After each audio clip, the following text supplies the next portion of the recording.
twongeye kubasuhuza mwese mwahisemo neza, mwahisemo gukora subscribe kuri channel yacu Ibiriho.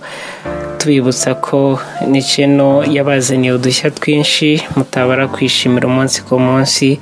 Uyu munsi tugarutse nanone ku nkuru yacu Urujeni, inkuru nziza, inkuru yiganjemo amarangamutima y'urukundo, inkuru yiganjemo ubuzima bwa buri munsi tubamo.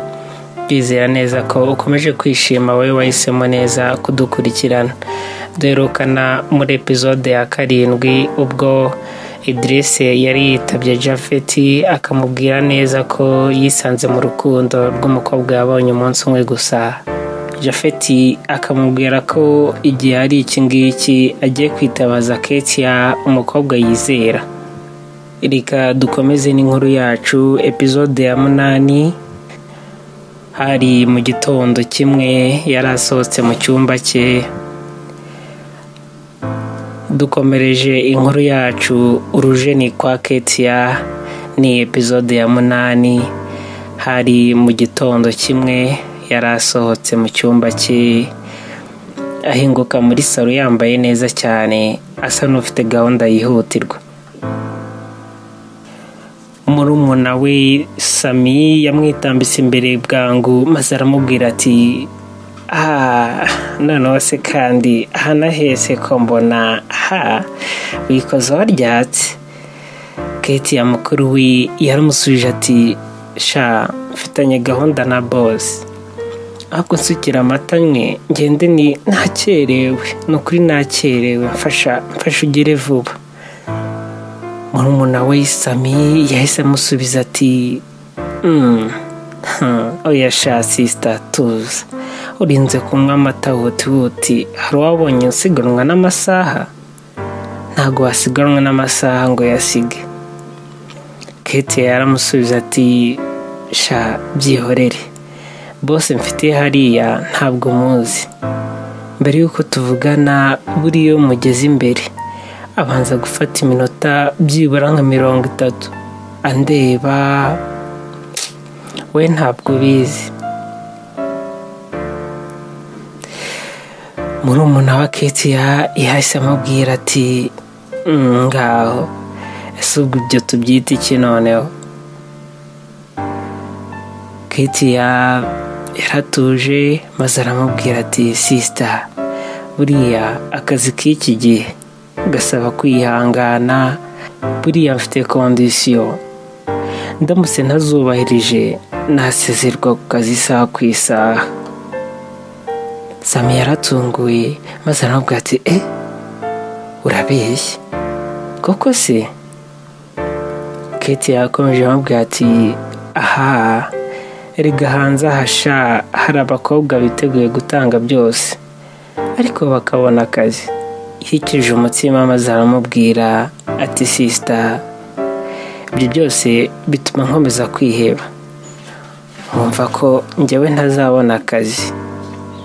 Ketia mukuru we yaramubwiye ati Sami, ntabwo tuzabaho nabi, ubuzima twanyuzemo kuva mu buto twirwanyeho, dore n'ubu ngubu turitunze, nta kabuza tuzabaho birenze uko byifuza.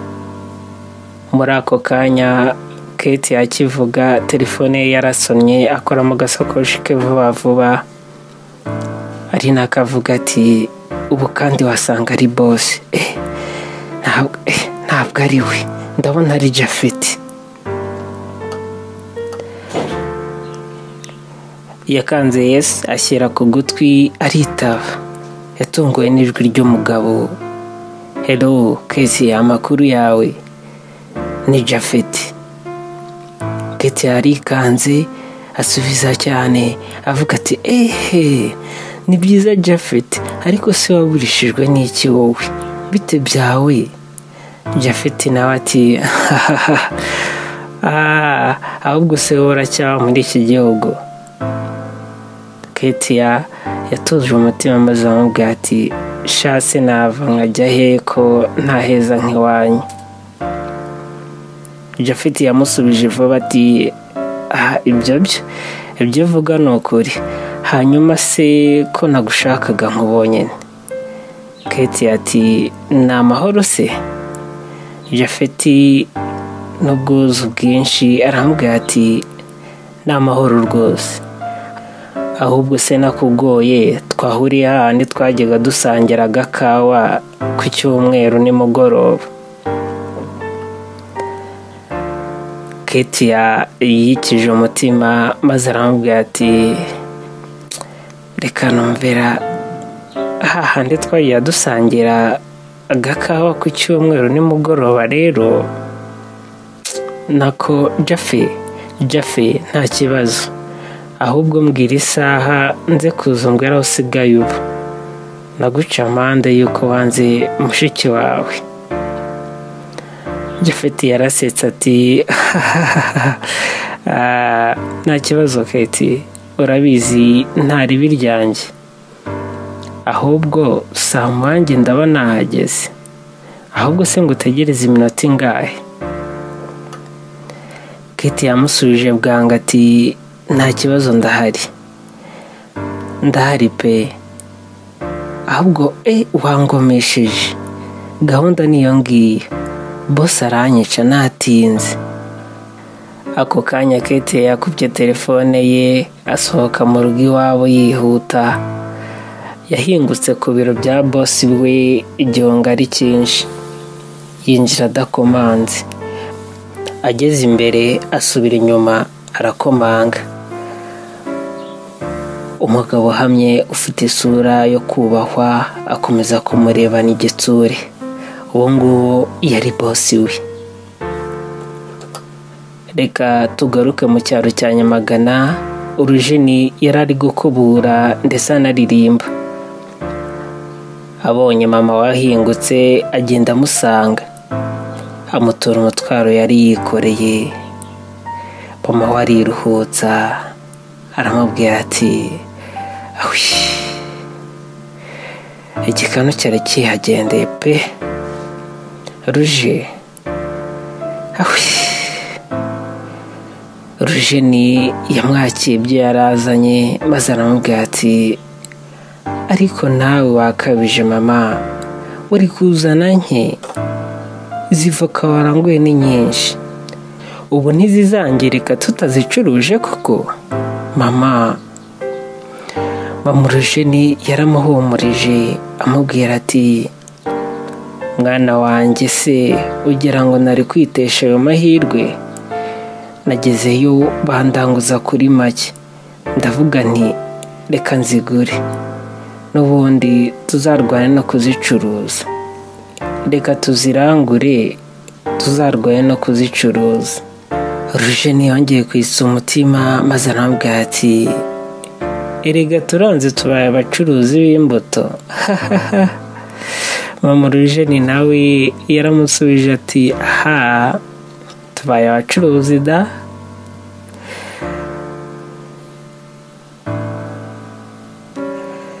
Urujeni amaze kwitegereza uwo mutwaro yabwiye mama we ati mama, umunsi ku munsi umutima wanjye ukomeza kunyurwa iyo nibutse aho twari tugeze. Ubu wakabaye utakibukwa, nanjye ubupfubyi bwaranyangaje, ariko ubu rero icyizere ni cyose, ubuzima buri kuza, ntitugihangayikishwa n'icyo kurya. Mama, ibi byose mbikesha Idris, ari nayo mpamvu ntazaruhuka namushimiye ngo mwiture bike mu byo yaduhaye nk'ikimenyetso cyo kumushimira. Nyuma yo kwitsa umutima, Mama Urujeni yabwiye umukobwa we ati erega ntabwo byanze mwana wanjye, ikibazo ni uko uwo musore atari hafi, ndetse akaba ari aho iyo za mugi. Urujeni yabwiye mama we ati aho ariho hose mama, njyewe ngomba kuzamubona. Byongeye gukora Mama Urujeni ku mutima, maze aramubaza ati uzamushaka hese mwana wanjye, wamenya werekeza hehe? Urujeni yongeye gutuza umutima maze aramusubiza ati mama, njyewe narabyiyemeje, ngomba kujya kumushaka kandi nzi neza ko nzamubona.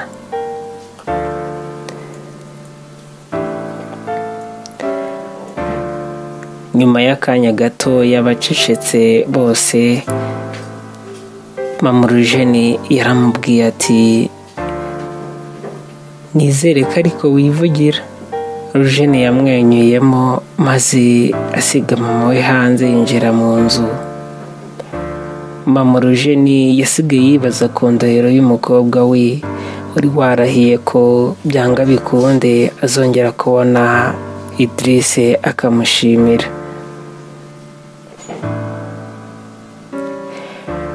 Ntuzacikwe na episode ya 9 Urujeni, tukwibutsa gukora subscribe kugira ngo iyi nkuru izajye kugeraho mu ba mbere. Wigenda udasize like, comment ndetse na share. Naho utaha.